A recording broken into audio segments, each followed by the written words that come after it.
Right. Okay, we're going to go. I'm having an interview across planes and whatever streams of consciousness between Santa Barbara, California, and Melbourne, Australia. I presume you're in the Melbourne area. Yes, Uh, Derek? 1 hour out of Melbourne in the mountains. There's mountains about 1 hour, and it's colder here, but it's Fab, beautiful, very fresh. fabulous.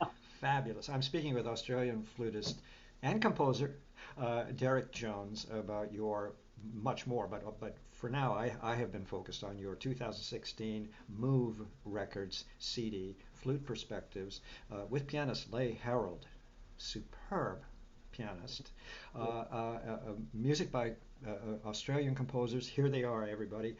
Flutists, get your notepads and pen. Peter Sculthorpe, songs of Sea and Sky for flute and piano from 1987. Six lovely, gorgeous little beasts we'll chat about. They're just, they're fragile, gorgeous little gems. It's a wonderful piece that I presume flutists perform all over the world, but if not, pay attention. That's a beauty. Barry Cunningham, flute it's called, for solo flute from 2001. Wonderful, wonderful piece. Another wonderful Australian composer I want everybody to be aware of, Brian Brown, Lily's Garden for solo flute from 2000. And you will tell us about that because you are also Brian Brown's father-in-law. Did I get that right, or is it the other way around? I mean, son-in-law. Son-in-law. Thank you very much. So, okay, so we got Brian Brown, and you are his son-in-law. Okay, so you'll be able to tell us all about Lily's Garden for solo flute. It's a charming piece, and then a piece of your own. I'm just telling everybody the contents of this really gem of a CD of Australian composers.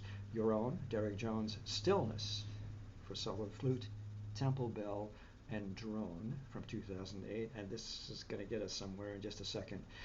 Ann Boyd's Goldfish Through Summer Rain. Where do these gorgeous titles come from? Stillness was yours, but Goldfish Through Summer Rain for flute and piano from 1979. A beautiful piece. Mark Pollard's Under Simple Stars for alto flute. I'm going to want to ask you about that. Absolutely superb recording of, in terms of engineering, of alto flute, but just an amazing piece from 1989. And then Phyllis Batchelor is extremely I don't know, very British almost, Australian slash British from the 40s or something, although it was composed in 1972. In other words, very kind of old school, which is not an insult. It's okay, perfectly okay. Her sonata for flute and piano that is just, ah. And I bet very few flutists are aware of Phyllis Batchelor's sonata for flute and piano. I don't know. Keep your letters and emails away from me, please. So let's talk about Derek Jones for a second, and then I'll let you get into the conversation. You are senior lecturer in music, flute, head of Woodwind Melbourne. Am I okay so far? Conservatorium at the Melbourne Conservatorium in Australia. Of music faculty of fine arts and music at the University of Melbourne is one of those long kind of things. And this is the important part in terms of what we hear on this CD. Former principal flute, Sydney Symphony, Tasmanian Symphony, and what is it? The Orchestra of Victoria. So you've played all around the country. Yep. Okay. Well, hello. How are you? Where do you want to begin? Tell me a little background if you don't mind, Derek. I always love to know this. I mean, at what point? Let's just start at the beginning, just briefly. You know, what happened? Who jumped into your life with a flute at age whatever? What is it? How come Um, flute? Age 14 actually, and funnily enough, I was thinking of taking up the clarinet, and I'd learnt the piano, sung in church choir, played recorder, even had a go at the violin, and I thought, you know what, really want to have a go at the clarinet. I was really thinking strongly about the clarinet. So I had two brothers who were living with me at that time. We were sort of all teenagers, and they said, you know, if you play the clarinet, you won't be able to play Bach, which is not entirely true because there's plenty of clarinet players now that steal the flute sonatas. But in any case, there was a recording of the Coffee Cantata of Bach, which has that fantastic soprano aria with flute obbligato. And they said, before you decide to take up the clarinet, listen to this. So I listened to it, and at the end of it, I thought, I'm gonna take up the flute instead. So at that point, I changed. Changed my mind. Did you ever? I made the same decision. I loved flute. Uh-huh. Everybody said, no, no, no, no. Clarinets for you, kid. All And right. so I've essentially hated the clarinet ever since. But go ahead. That might have been what drove me into being a conductor. You know, it's like, clarinet, bore me. Forgive me, everyone, I apologize. Really and truly, it was my own difficulty with the instrument, okay? All right, go ahead. So anyway, you made the right decision as far as I'm concerned. Well, I think so, yeah. And so then I went to study the flute in Melbourne at the Victorian College of the Arts, which Mm. still exists, but we've sort of become absorbed, like a lot of music schools, we've become absorbed and amalgamated with bigger universities, Sure. which has actually worked out really well for us. We have a fantastic conservatorium of music now, and I was studying at the Victorian College of the Arts. And then I really pretty much went into an orchestral career. I was playing in orchestras for probably 30 years, Wow. and to the side I was doing solo playing when I could fit it in.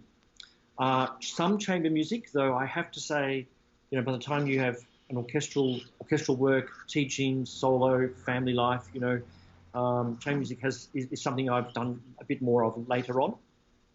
But I've been particularly interested in the solo repertoire, and later on, very interested in promoting Australian flute repertoire.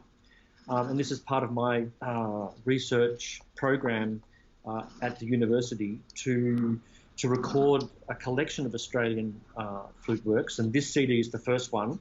The second one I've already recorded, and it's released in about 1 to 2 weeks. So by the end of March, it will be released. That'll be Flute Perspectives 2, correct? Correct. And then Flute Perspectives 3 should come out next year. I have commissioned works. So I'm going, funnily enough, going more towards newly commissioned works for the third CD. And I've got 2 already that have been compositions that have been completed.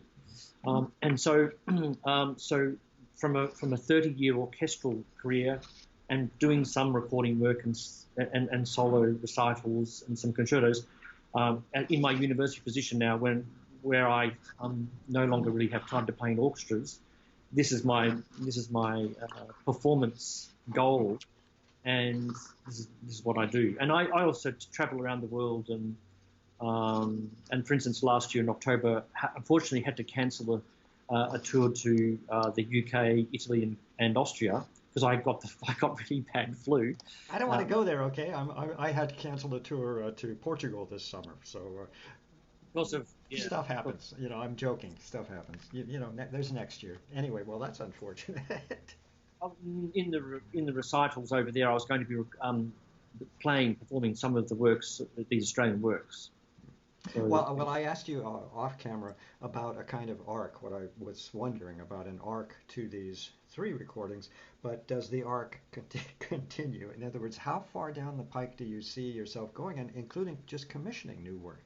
And again, Australia needs to be heard and seen and known. yes, exactly. Well, there's some really fantastic flute repertoire by Australian composers. Sorry, it's my And clock. that's Oh, okay. And so I'm really keen. The third CD, I have the list of pieces that can go on the third CD, and I think I've got about twice as many that I can fit. So I said to someone the other day, there could be a 4th CD. And then I sort of thought, well, 4's not really the right number, so maybe there'll have to be 5. Anyway, who knows? But the first goal was to make a 3D. It's like a bad habit, isn't it? Recording. Well, it keeps you inspired, Yeah. and it keeps you focused, and I think that's really important. Not only Yeah. that, as I've mentioned before in other interviews, it is legacy. It's very, very important. So what you are doing is extremely important. It's legacy work, not only for yourself as a professional flutist and giving us this incredible sound on that CD. You're obviously a major orchestral player, all right, but also all this wonderful repertoire. So excuse me for interrupting. That's fine. Yeah, and then and on top of recording all these Australian composers, I also a while ago, after having played in orchestras for a very long time, decided to make a CD of my own improvised music. And the first of those was called Sun Down, Moon Up. And then ended up being played in the US quite a lot on radio outlets, actually. And that was done in 2008, and the reason for me doing that was I thought, well, I've been playing other people's music for like 30 years. How about if I try to play my own, something of my own? And I felt that really freeing. And the CD had quite a structure. It was dedicated to my mother who died just prior to me making this CD. And so actually two of the improvisations are based around hymns that were sung at her funeral, because I found that very inspiring. And that CD, the improvisations weren't just only my own ideas. It was some of my own ideas, but also bringing in something that sort of was special, a memory of my mother, of course. And then I went on to make another CD called Spirit Wind, which was produced by Move Records. The first one I produced myself and just through CD Baby, which is still available there, I think.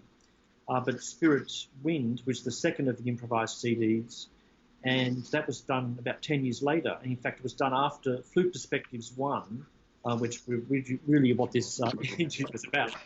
We'll get there. We have time. Spirit Wind happened about 2 years after that. And that's part of the reason why Flute Perspectives 2 is only just being released now. So there's been a bit of a delay. But and I'm really excited about the new CD as well. I think some fantastic. There's a fantastic sonata by Stuart Greenbaum on there. And another Australian composer, obviously, but my mind went who? Stuart Greenbaum. And then I went, Professor. If it's anything like what I've heard on this CD, can't wait.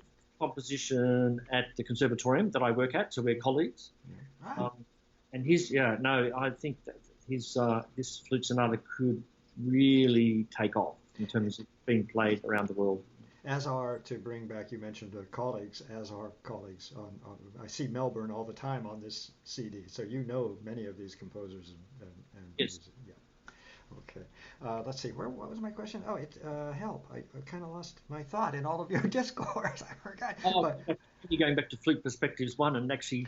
But you answered my question, I guess, about this art. In other words, I love the idea that I think it's very important to have a structure and an idea and a concept, to have a plan, to have when you're talking about, because it ain't free. I mean, you have to raise money, I presume, and so forth to create a CD and so on. Let me get back to my questions, and I'll remember what I was going to speak to, because it was, of course, poignant, but I naturally forgot in my old age. Let's see. Here's. First of all, I've already mentioned the recording environment. You mentioned Move Studios when we were off camera.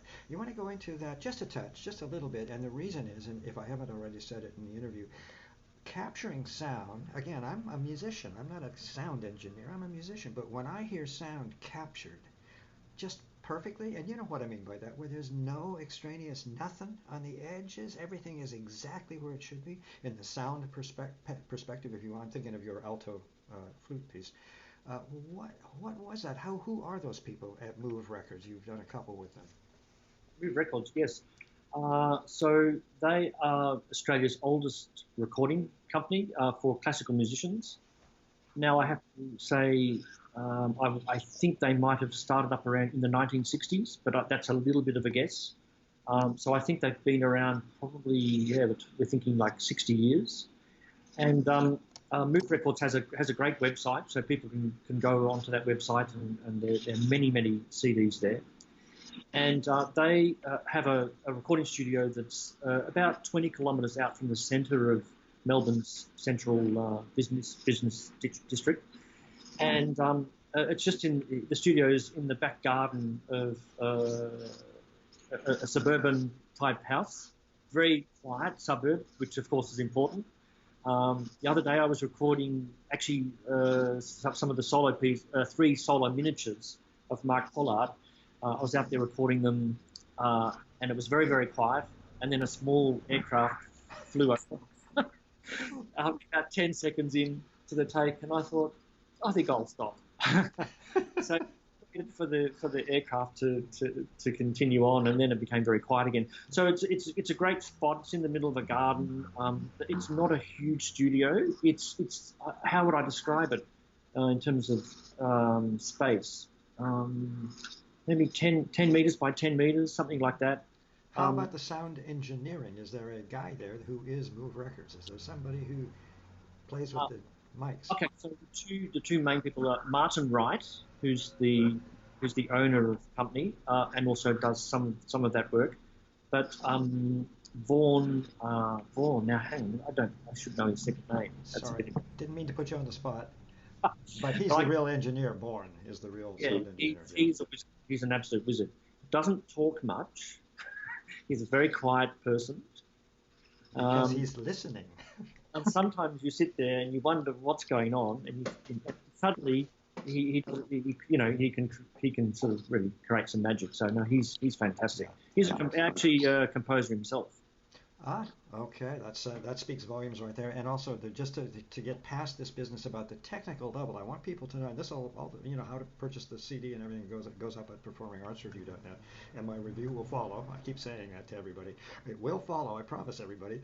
I'm just behind. Okay, 3 years. Not to worry. Anyway, but the point is also the piano that is used in that studio. Is there's something kind of fabulously bright about the instrument. There's something just, it's, It's a Yamaha. yeah, It's a Yamaha piano. It's, that, it's a it's a very good one. yeah, explains, might explain that. It's kind of a fresh, bright, tight, Yeah. clean sound that I just love. It's fabulous. So, especially with this repertoire, which Huh. takes us to the repertoire. And also, we've talked a little bit about arcs and projects and futures, but I think I mentioned, and you're going to now clarify for me and for everybody else, this idea, I believe, that is part of the concept, I mentioned it off camera, about a period in time when Australian composers, that Western tradition, Western European, Northern European tradition that we hear, it's kind of like the American music story in a way also. And you give help, what's lovely Phyllis Batchelor, her credit, her wonderful, solidly, let me close that down, Western sonata at the end. But that you explained in the program notes that at some point Australia started to realize, composers started to realize there was Asia. There was that huge mass above them, if you will, or below them. I can't remember how you refer to it. Go. Can you tell me about that? And that describes this music quite a lot, this Western Eastern mix. That's right. And this awareness of the fact that Australia was, really close to Asia, and our neighbours weren't, Europeans, or weren't from the UK, or weren't from Northern America. I suppose actually, in terms of our identity, me growing up as a young boy in a provincial city 2 hours from Melbourne, I always felt like we were an outpost of England. It always felt culturally like that. Um, and uh, and so Australia, To which I would say, indeed. yes, and Australia, as you say, probably even in the 60s a bit, and in the 70s, we started to become very aware. And it wasn't just in music; it was in politics, it was in food, it was across the board. Our Prime Minister visited. He was the first Western leader to visit China, communist China. His name was Gough Whitlam, and he was a really forward thinker and changed a lot of things. So there was this whole explosion, not just in the music, but in the political landscape and in the cultural landscape. So, as I said, food. So now, if you come to Melbourne, we have the most fantastic multicultural, array of restaurants and cafes. And so the music was really a part of that. And so composers were thinking, well, why are we writing music that's just always looking back to the European tradition or to the English tradition? Why aren't we writing music that reflects, where Australia sits geographically? And so Anne Boyd, in particular, if you listen to Goldfish Through Summer Rain, on the second CD that's about to come out, Cloudy Mountain, is another one of her flute piano works. So I've done two of her works, which is sort of nice because you hear the first Goldfish Through Summer Rain on the first CD. There's a continuation on to into the second CD. And she was particularly influenced by Indonesian music. And the whole gamelan flavour, and so you and the flutes, the ethnic flutes of that region. and so you can really hear that in Also, Android. also the modalities, the tonalities of Asia, that kind of Asian tone, and then there'll be, as you know, even from Sculthorpe's piece, the little miniatures, little moments that are eh, pure hymn tunes, as you know. That's right. And Peter Sculthorpe, in terms of Northern Americans, probably our most famous composer. And I suppose if we were to come to think of an equivalent American composer, for us it's a bit like Peter Sculthorpe's probably a little bit like for you Copeland, because Copeland, when he started writing music, started to write music that was that had that ambience and the atmosphere of America. And so when you listen to Peter Sculthorpe's music, you really hear an identity, an Australian identity. And he was the first to do it, and he did it pretty much out of nowhere. It was just he of course was influenced by, again, like Anne Boyd, he was influenced by Asian music that he was hearing on his travels, but then he was bringing in an energy that also incorporated the indigenous Yes. culture of Australia. And in fact, his very famous Sun Music series, the symphonic works, one of them has this wonderful didgeridoo, big didgeridoo songs that come in, and he really sort of, and I think he had to have permission to do that. There's some sensitivity around, of course, with Artifacts, essentially, or spiritual instruments of spiritual that's kind, something like some that. issues around, so he would have permission. Fascinating. Let me just kind of see if I can get us a little in focus, because I'm trying to decide myself. I'm just looking through some of these. I think I would like to just. I have questions about pieces, but I think I just prefer to start with the pieces. Let's have a look at this CD in a little more detail. We've touched on it a little bit, but let's just begin at the beginning. The first piece is Peter, as we've discussed a little bit, Peter Sculthorpe's "Songs of Sea and Sky" for flute and piano from 1987. And here's the quote that I found on your CD. It was a quote: "An interest in the music of Australia's neighbours, as well as from the impulse to bring together aspects of native Australian music with that of the heritage of the West." That just end quote. That just exactly describes. So Sculthorpe, as you just mentioned, sort of led the way. Yeah. Oh yeah, absolutely. And one of the uh, elements of his music is the sense of space, because like America, Australia is this country that has vast space, and his music really brings that quality. And funnily enough, I performed Songs of Sea and Sky over in Canada some years ago with a really fantastic concert pianist, and wonderful pianist. And we didn't have a long time to rehearse, and he could play the part, of course, incredibly easily.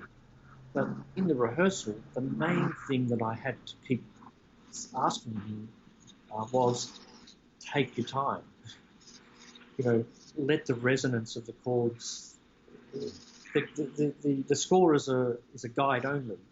I mean, we do play accurately to the score, but the sounds that you make, you have to honour the sounds. You have to sort of enjoy the ambience of the sounds and allow the spaciousness of that. And as soon as you do that, you bring in the energy, the correct energy of Sculthorpe's music, because it's so important. You have just described so beautifully what I hope I can repeat a little bit and kind of make sure I'm clear with you. What I love is also there is a little later. I have a question for you about silence, because people who are not musicians are always mystified. I don't think I'm alone. I live in silence, Yeah. except for my music. Does that make sense to you? Silence is very, very important to me.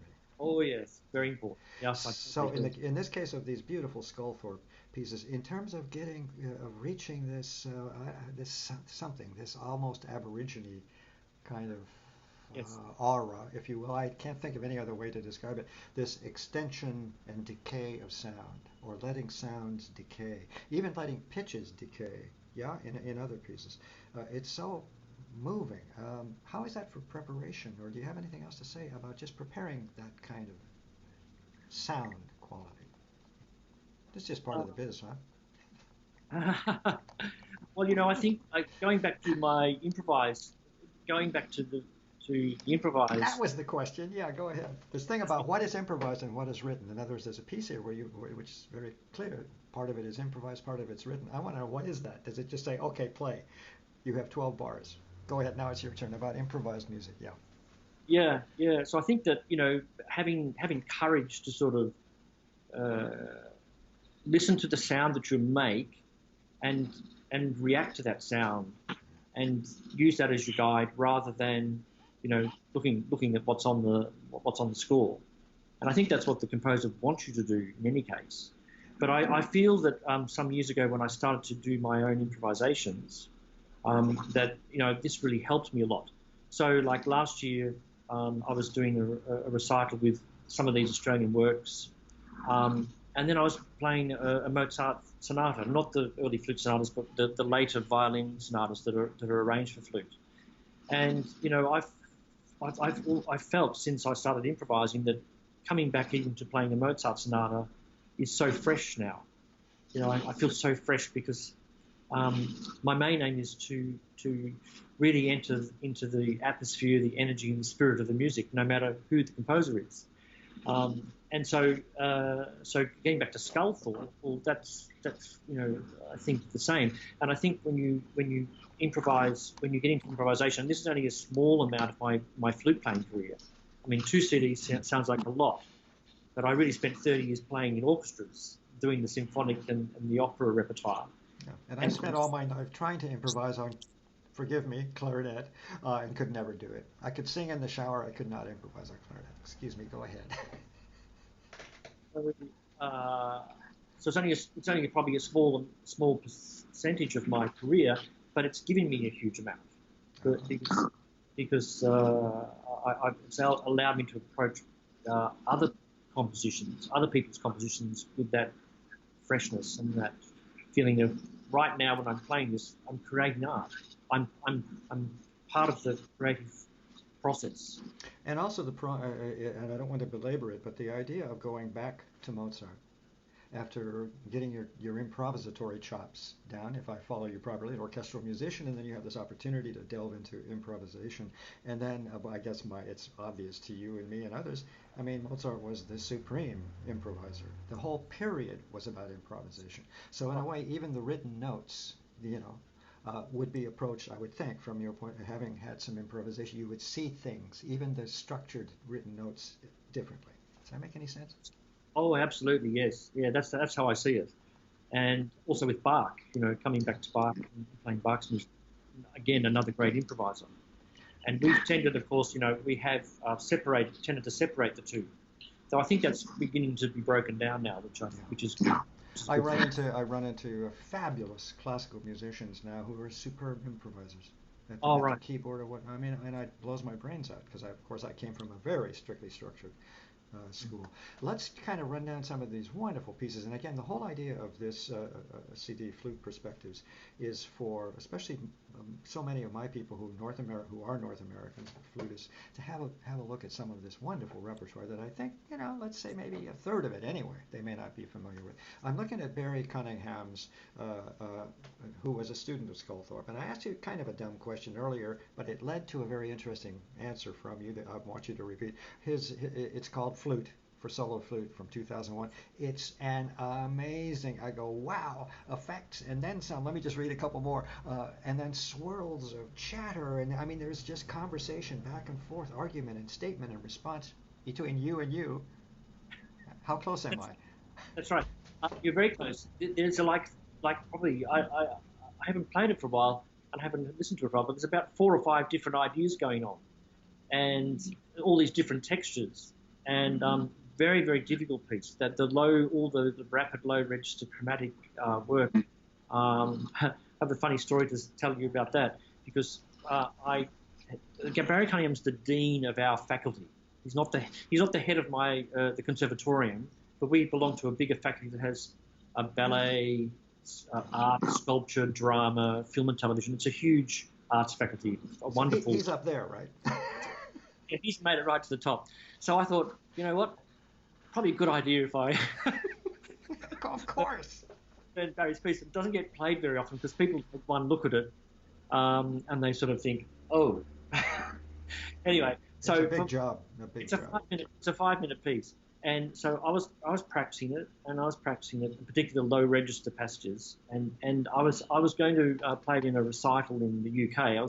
This was a tour that was some time ago, maybe 2014, I think, and I was basing the recital around Australian flute repertoire. And practicing these really fast passages, my right hand started to sort of seize up because they're very, very difficult. And I made a decision about 2 weeks before the tour that I'd pull the piece and not do it because I thought I don't feel confident, and I feel like my hands getting a bit, there's a bit of a problem there. And this piece, the amount of practice I've got to do to really get on top of these incredibly difficult passages is causing that. So I pulled the piece and I just left it. I collected dust for a few months, just sat on my desk, and anyway, the next year I came back about 3 or 4 months later, and I saw it sitting on the shelf, and I thought, you know what, I'll pick that up and I'll have another go at it. And funnily enough, because I'd done all the months and months of work, but then left it completely alone, and I picked it up, put it on the stand, I played it, and I could almost play it perfectly first up. The brain is a marvelous thing, isn't it? Your brain worked that piece through for about 2 months in secret, or one of your brains. What do you think about that idea? I mean, honestly, things get sorted out. Things get worked out in your subconscious over a long period of time.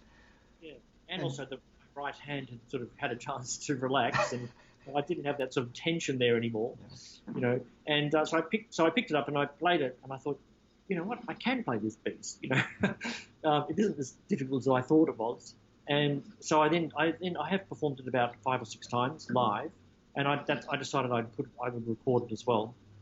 You might as well have after all that work.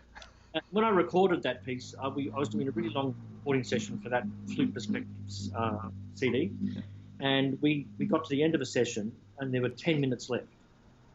There was 10 minutes to go. We looked at the clock, and time is money, as you know, and I looked, and I was very tired because I've been, playing for quite some time, 2.5 hours. I said, you know what? I'm going to play the Cunningham piece twice through, and then let's see what happens. So I recorded it twice, and that's all, and that was it. And out of there were a couple of little edits, but out of the second one was pretty much it, and we just put a couple of little spots in to tidy up, and that was it. Didn't record it. And may I say, I didn't hear a thing. I didn't hear a thing. In splicing, you can almost, that's what you said, right? You did a little bit of splicing and dicing, or did I mishear you? 2 spots, I think.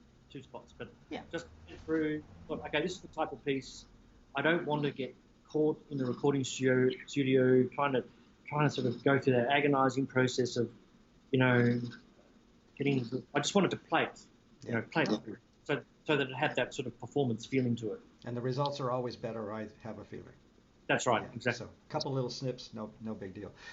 So there we got Barry Cunningham under control here. A very, very big piece, a very difficult solo flute piece from 2001, but so full of just all kinds of stuff, all kinds of colors and movements, and as I said, swirlings, and then conversations back and forth. And this kind of, it's about personas, I think. And finally, the kind of dominant or the soothing persona, forgive me if I'm all wet here, calms things, and the piece has its ending. Yeah. I mean, the result is okay. Yeah? Exactly. And he, we didn't say yet, was after studying with Sculthorpe, then his actually major influence was when he went to study with Takemitsu in Japan. And he often talks about that. This is where would this fit? Does this have a hue of Sculthorpe or a hue of Takemitsu? Well, it's not very Sculthorpe. It's not. Cunningham wrote pieces that you can hear the influence of Takemitsu quite strongly. I wouldn't say that is the case with this piece. I think he might have got to a point in his creative moment where he pulled back from all, as we all do, pulled back from all of your influences and come up with something that's you. Okay, very well. And again, this is from 2001, so that would make sense. Yep. Yep. in terms of his.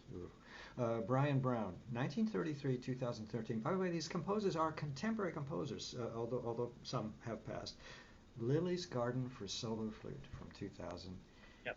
Uh, Tell us about Brian Brown. Tell us about Lily's Garden. Great story. Great story about that because um, my third daughter was born on the 7th of December 2000, and Brian came just to to visit at the hospital and to see his granddaughter, and then went home that night.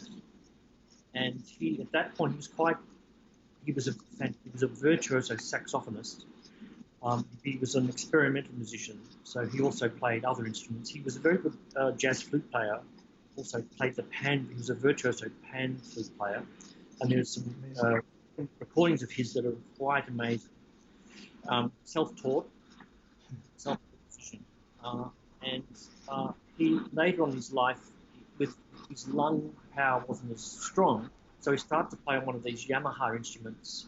I can't really remember the name of it, but they're like the more of the electronic, but you blow into them. Oh, sure. Yes. Harmoniums, I want to say, but that's not correct either. But No, they're the type of instrument you could also plug into a computer. And he well, had you a could have it to play, right? Right? You could have it to play there with the tube coming out of him. Yeah. sort of RX3 or something. I don't know. I'm not sure. Anyway, he went home and he picked this up. He plugged it into his computer and had the software program going, and played this piece that he improvised on the spot called Lily's Garden. And of course, it notated it immediately on the computer, and then that was it. And then the next day he had a look at it.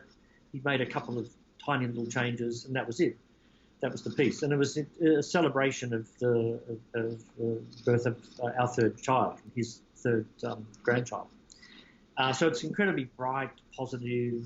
It's gorgeous, very beautiful. Yeah, very, very, very wonderful.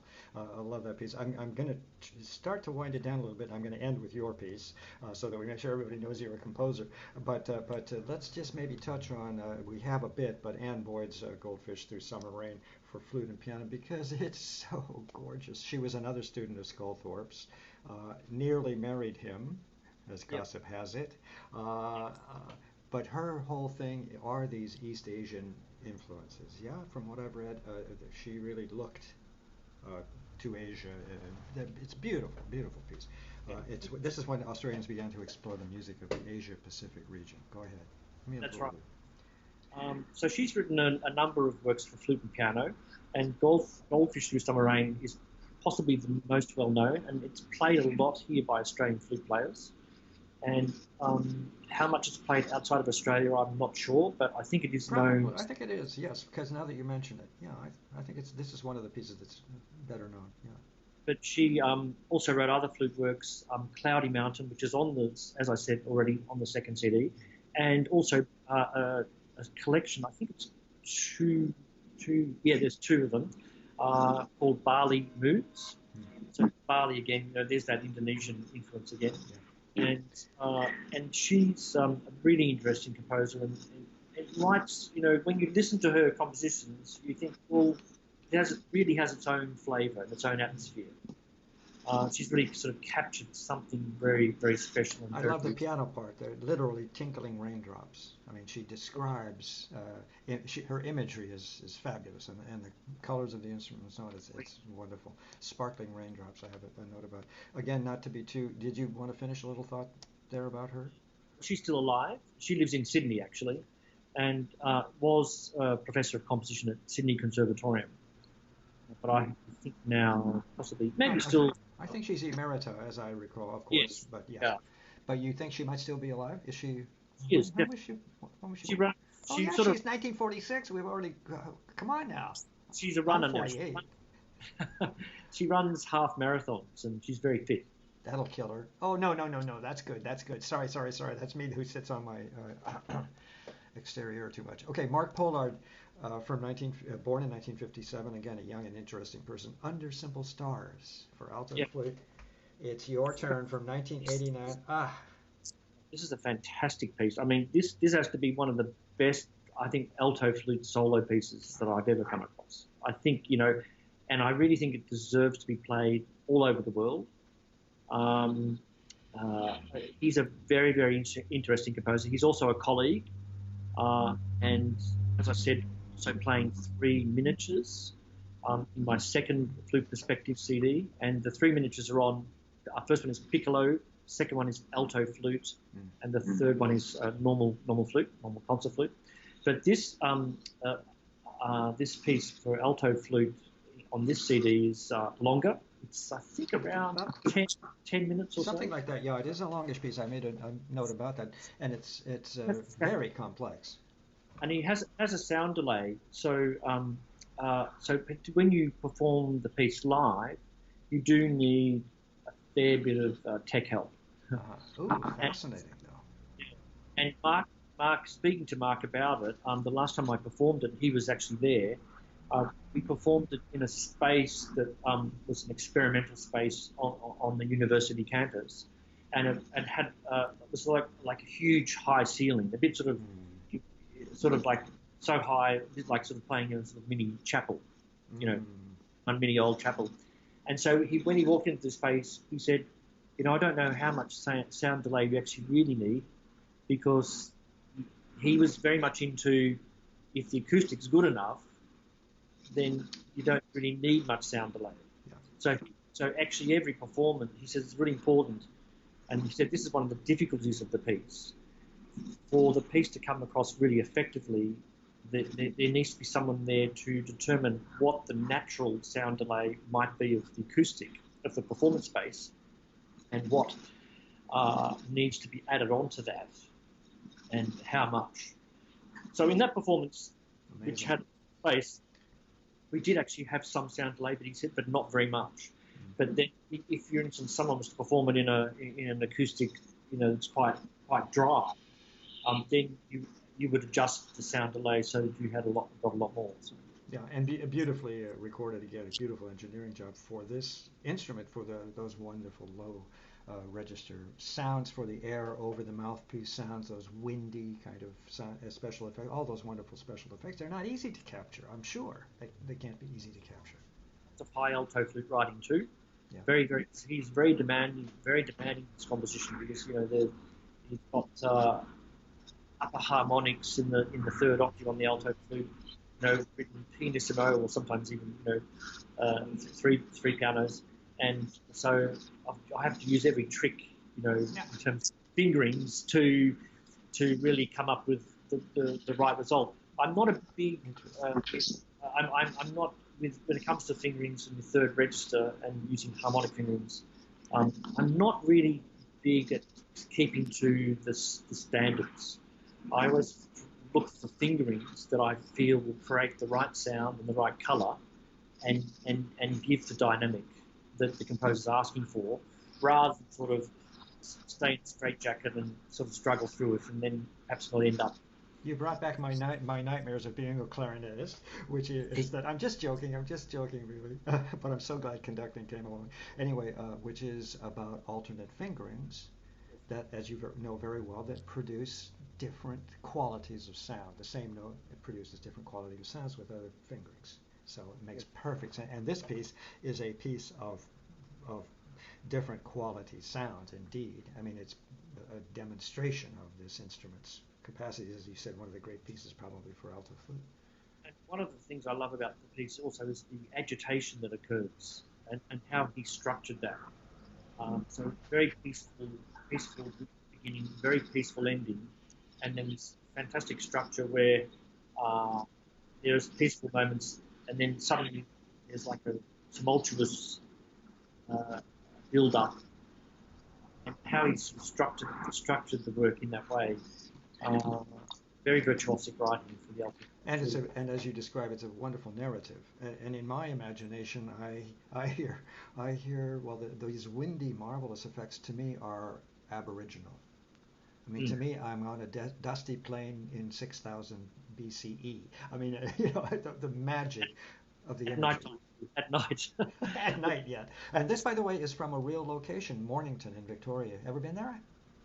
Oh yes, yeah, yeah. Is it the, a glorious beach, the night Oh, sky at Mornington? forest beaches everywhere here. Oh, We're very sorry. fortunate. Of course, I should have known naturally. Now let's see. We talked a little bit about Phyllis Batchelor, and I don't mean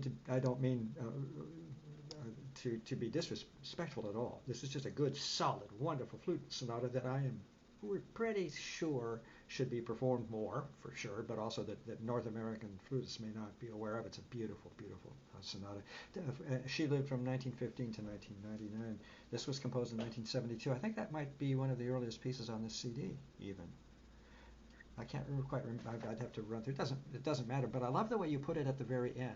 In other words, you give us all this yummy, not crazy, this experience that is so Australian, Aborigine, Asian, all that stuff, all that color, all that modern sound and music, and then okay, now Phyllis, come along, let's have that sonata. Wonderful European, sonata. European.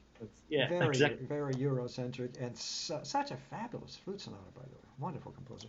Any coincidence why you have, by any coincidence to your having three women composers at the end of the CD, like, aside from the fact that they're better?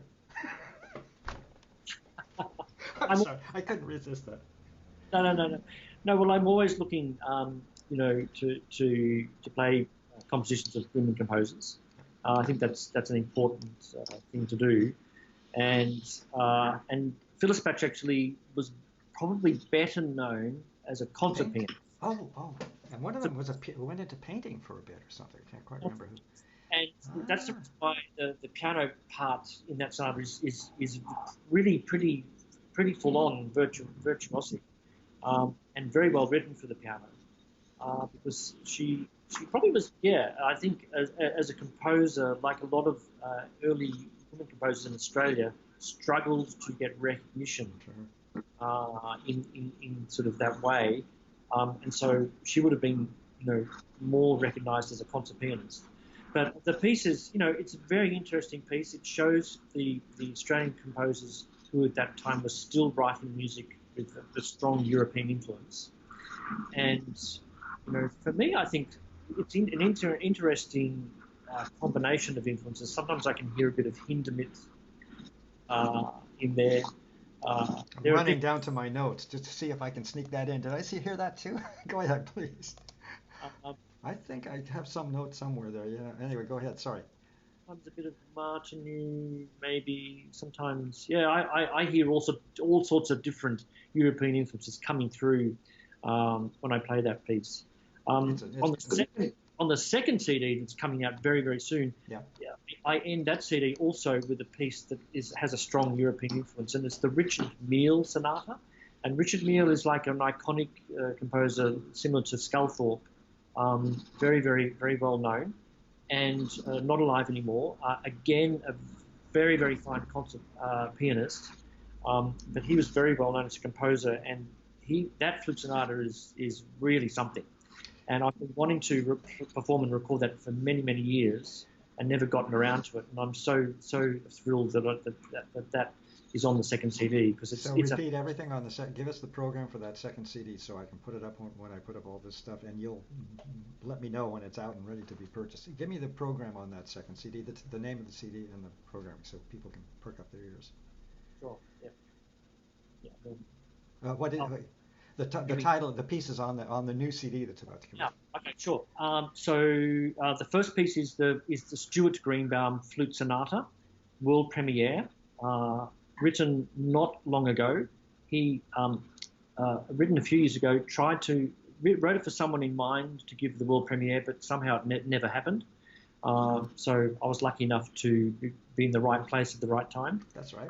Aside from And elbowing, that's I'm here. second piece on the program is called Fragment 3, and this is written by a composer who, funnily enough, I knew a long time ago, and when he was only a young boy, because we grew up in the same provincial city, and he was about 10 years younger than me, so I never had anything to do with him.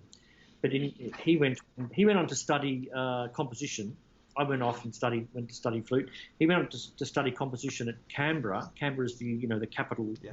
capital of Australia, and he studied with Larry Sitzky, Larry Sitzky is also a well-known Australian composer, and he's written a piece for choir and chamber orchestra. But one of the movements, and I think it's fragment 3, so it's the third movement. It's a 7-movement work. The third movement was written for solo flute with some percussion, not very much.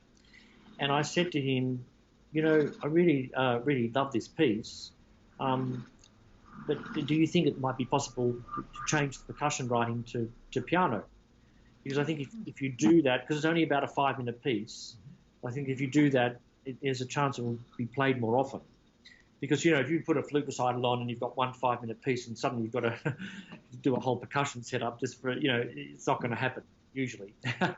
So he did that. So he arranged the piece, flutes and piano, originally percussion. So that's the second piece. The third piece on that CD is Cloudy Mountain by Anne Boyd, and we've already spoken a lot about her. And then the fourth piece on that CD is The Three Miniatures by Mark Pollard, and they're very interesting. In fact, I've got some notes here that I'll actually read out. Sure. What he wrote, because it's very interesting. This is the notes that are going on the CD cover. And we have Pollard on this CD too that we've been speaking of, so this will be another piece of Pollard's, yeah. So these 3 miniatures, this is what Mark says. Between June and September 2004, the composer began a set of miniature transit works. For the composition of these works, the composer set 2 rules. 1, that the first sketch for each work had to be completed during one tram ride on the number 64 tram from East Brighton to Princes Bridge. So you had to write That's wonderful. In transit on a tram. If you know what a tram is, it's like a...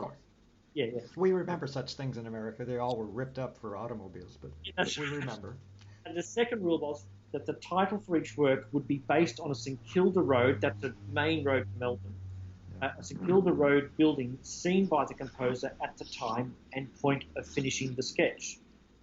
So each of these 3 miniatures are based on a building that the composer has looked at during that tram ride, and he's been inspired by that experience. So anyway, so it's 3 miniatures. So they're really lovely pieces, and not as difficult as Mark Pollard's alto flute piece, Under Simple Stars, but they're really beautiful. And then the final piece on the second CD is this iconic flute sonata by Richard Mille, which is played quite a lot. I've even got at the university last week, a student, actually not someone that I teach because there's a few other flute teachers on the faculty, but she came up to me and said, do you know, is there any recording of the Richard Mille sonata and flute sonata? And I said, well, I've just recorded it. And so she's on the hunt. There is a recording of it on YouTube, which was done quite a long time ago by a Czech flute player. And there is another recording of it by one of Australia's main flute players, but I think it might be out of print now. But in any case, it's a wonderful sonata. The last movement is really something. I mean, when you listen to the CD and you get to, you'll hear this sonata, first movement, second movement, third movement. You go, okay, bloody hell, that's all good, you know. And then the fourth movement comes, and you'll be blown away. Well, thank you very much for that teaser. That was quite a teaser. This is about the CD about to be released very soon. That will be the second. Am I correct here? The second part of this series of Australian sonatas for flute and piano or flute solo. And so, are there any solo flute pieces on the second CD? Yes, the Mark Pollard 3 miniatures are all solo. Of course, solo piccolo, alto flute, and flute. Oh, nice. Okay, we have to end it. It's people are already nodding off, I'm sure, or turning the channel or whatever. I don't care. I've had a wonderful chat, as I do with so many people. Wonderful chat with Australian flutist Eric Jones, somewhere in the greater Melbourne, Australia area. By the way, Melbourne has some of the most spectacular skyscrapers on Earth. outside of Dubai. I mean, there are some fabulous. I'm a skyscraper nut. From Melbourne. We're talking about his 2016 Move Records CD. I'll get all the information about how to buy the CD and all the website lists for everybody, all that good stuff at performingartsreview.net up in a bit. The CD is called Flute Perspectives with the wonderful pianist Harold. It's just a delicious recording of wonderful sonatas and solo flute pieces by Australian composers. Fabulous, and more to come. Clearly, from what you've described, I think you have quite a mission. It's a beautiful thing because again, that continent drifted quite a way away from us over the past glacial ages. We kind of have lost track of you. Anyway, a fabulous service for Australian music and some wonderful. These are just pieces that all of you flutists who are looking for repertoire should really have a look at. Okay, and I'll listen to. Derek, thank you very much for your time. Appreciate it. Thank you very much, Dan. See you. Bye-bye. Bye-bye.